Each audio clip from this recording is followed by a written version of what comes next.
Look, when it comes to diabetes, there are many things people think they know, but they're actually wrong. I'm a type 2 diabetic myself, so what I'm sharing is not only medical knowledge, but also real-life experience. Let me explain it to you in a simple and clear way. Type 1 versus type 2 first.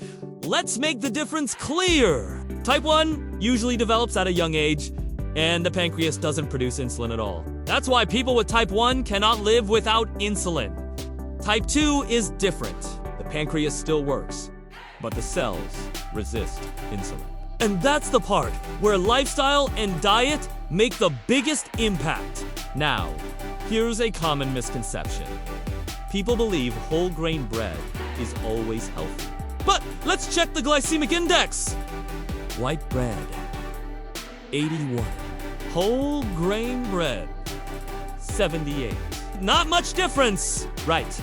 The only real difference is that white bread spikes your blood sugar instantly, while whole grain raises it more slowly. But in the end, both still raise blood sugar. So, if your goal is to cut insulin out of your life, you need to stay away from these foods for a while. And here is a surprising fact.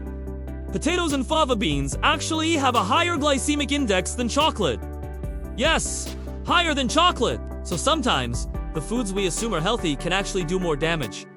Why do I keep mentioning 3 to 4 months? Because of HbA1c. This reflects your average blood sugar over the last 3 months. That's because glucose attaches to your hemoglobin cells, and those cells live for about 3 months. Which means, to really clean your blood, you need at least 3 months of consistency. Think of it like this. You have a garden, and you've overwatered the flowers. They're about to die. An expert tells you, don't water them for 3 months. They'll recover naturally. But instead, you keep giving them a little water every day. Of course, they won't heal.